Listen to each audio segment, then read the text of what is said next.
Today we're going to talk about So I'm a Spider, So What? This is the new Isekai that came out this year in 2021.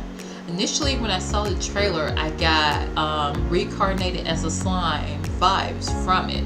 Just like that anime, this anime focused morely on an inhuman character being the main character.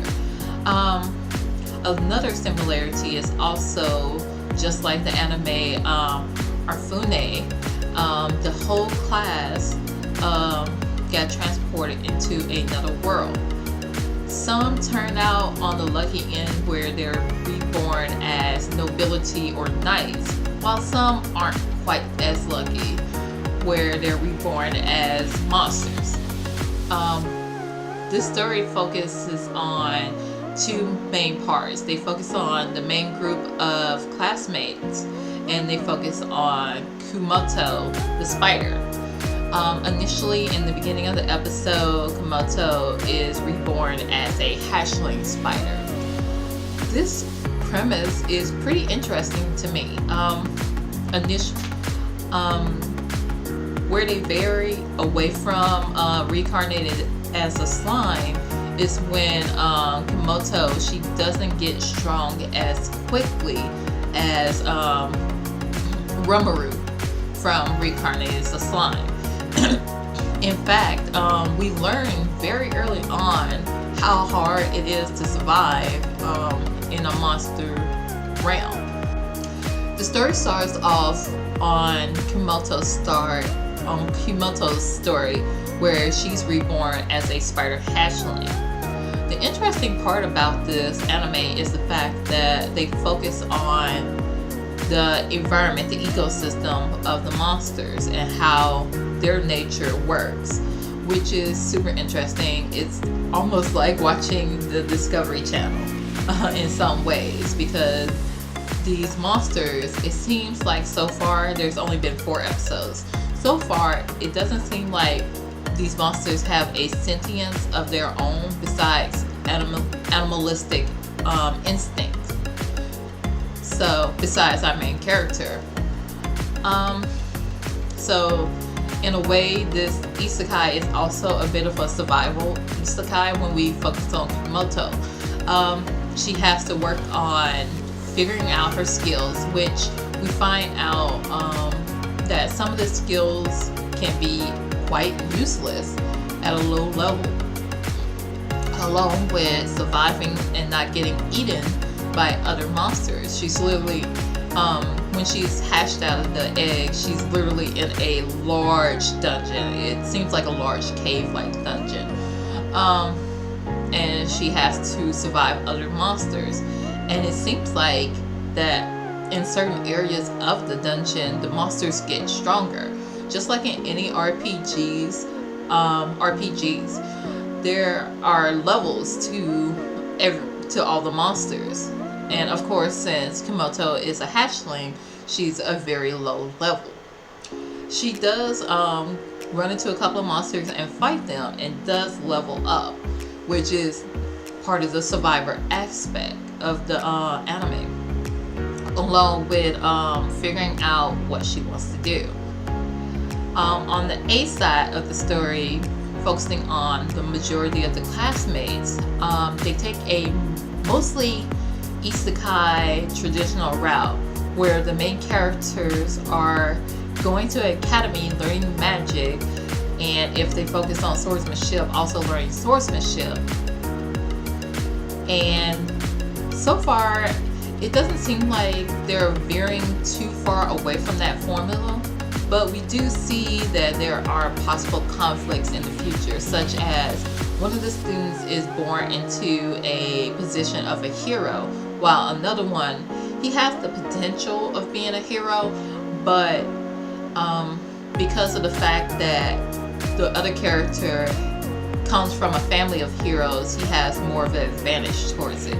And we can obviously see the jealousy of it. And we also get a bit of glimpses of how these students were before they got teleported into this world. As for the art style is pretty colorful. It's not super beautiful as if you were watching Violet Evergarden, but it is quite nice to look at the eyes, except for when we get to the 3D modeling. Oh my gosh. I wish animation studios would pick and choose their battles wisely when it comes to the 3D modeling. An example of this is the anime Land of the Lustrous, where the plot of the anime is that most of the people are humanoid crystal people. So having them 3D model makes sense because it gives off that effect of a 3D object such as a crystal with the shine and the reflective nature of it. But in this anime, I feel like it doesn't make sense. Like, honestly, I wish they just hand drawn it, because when they're not moving, it doesn't look so bad. Like in the opening of this anime, they show the main character, the Spider Girl, and they rotate her all the way around with her stats.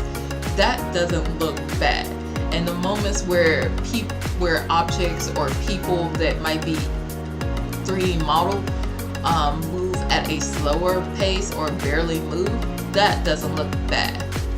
But when they are full on moving, it looks bad. Some of the monsters are 3D models, and I hate it. I hate it. Personally, I think 3D modeling is a waste of money, to be honest, in some cases, because from personal experience, I have dabbled in 3D animation, and I feel like it takes more time, and probably for a big anime studio, more resources to create these models. Yes, they have the chance to reuse these models over and over again compared to maybe having a 2D model, a 2D drawing of these characters or objects, but it looks so bad.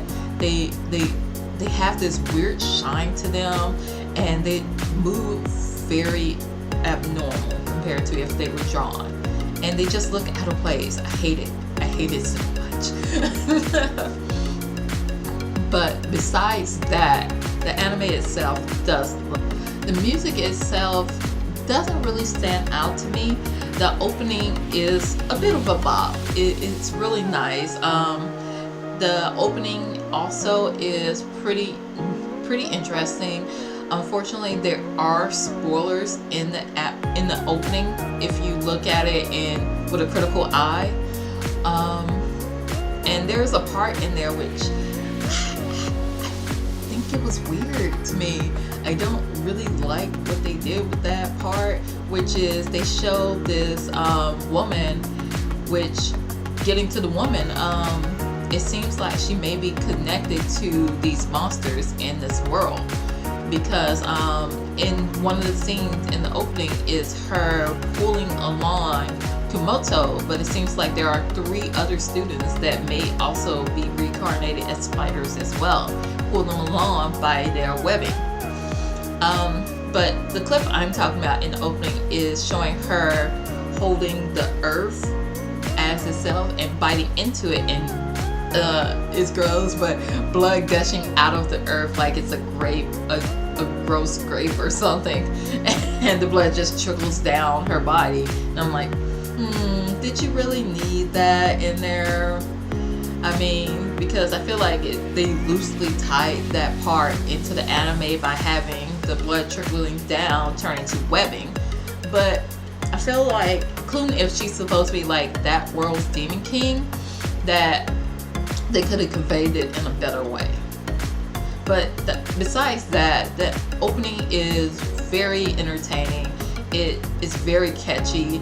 Personally, I think the ending, which isn't nearly as catchy, is a lot more fun. They have a lot more fun with that one, and I like that one actually better than the opening in some ways.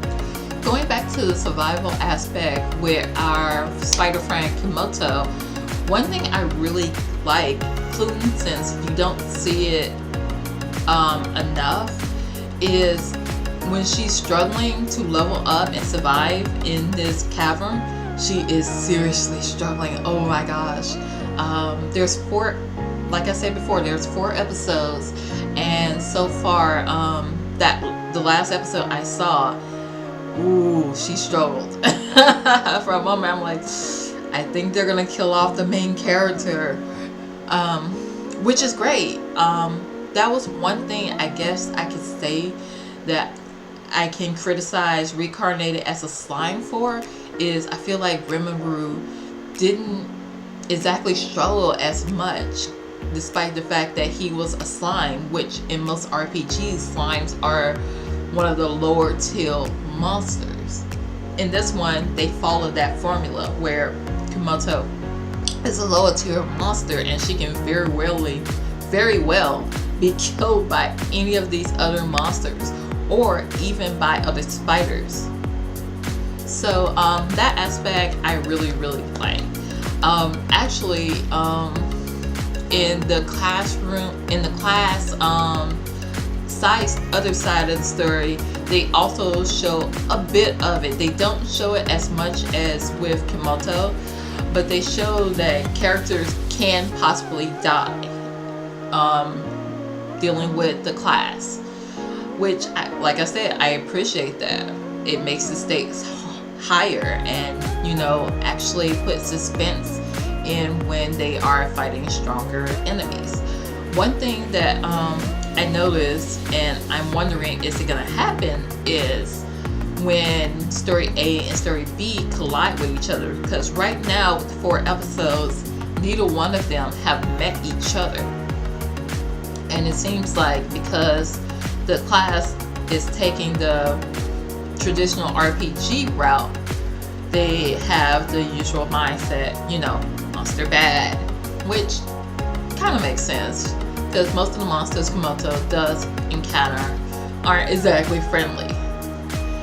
So it makes me wonder, if they find out that some of their classmates are actually monsters out in the wilderness, how would they handle that? So far, they haven't clued us in on that. There is one title that was super interesting that they brought up. I'm not going to mention the name of the title because you have to watch it to find out. That both Kumoto and another character gets. And I'm wondering more about that, because it seems like they zeroed in on that one title quite a bit. So I'm interested in seeing how they're going to play on that, along with where they're going to go with the class's story, because right now, like I said, they're going beat by beat. And one big thing I look forward to seeing is actually the clash between 2 of the classmates in the part A story, because it's pretty clear that the two of the heroes are going to clash. Overall, I think this anime it's pretty good so far. I'm not gonna say it's great or it's bad yet, because not enough has happened for me to make that judgment. The first episode is pretty slow because it's introducing the mechanics of the world and how the characters have gotten into the situation they have gotten into. But like I said, besides, to be honest, the most interesting things are the situations that Kumoto is in, especially in episode 4. She gets into a lot of trouble. But it's a good watch. It's a lot different from some of the animes that focus on characters being isekai to another world, which it seems like since this is the second anime they have focused on a character that was human becoming inhuman in the isekai world, that this might start turning into a sub-genre, which I look extremely forward to. So if you are used to watching the RPG-based isekai anime and you want to see something different, then I would say definitely watch this anime. I hope that they don't drop the ball, because like I said, so far they're doing good with with 4 episodes out, and I hope it keeps getting better and better. If you get to the end of the 4 episodes and you want to keep going, there is a graphic novel that you can go out and read.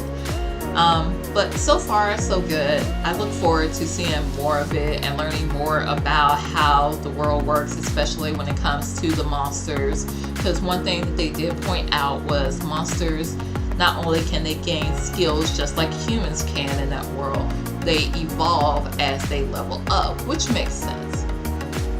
And it makes me curious, how far can a monster evolve? Can they evolve to the point that they become, not only, they show that dragons can, little dragons can become big dragons, which is a given because we've seen it over and over again in fiction, but like, can a small monster evolve to the point that they become a humanoid monster, or a monster that resembles a human, such as Goblin Slayer, where some of the goblins can evolve to the point that they gain ranks just like humans with Goblin Knight, Goblin Champion, Goblin King.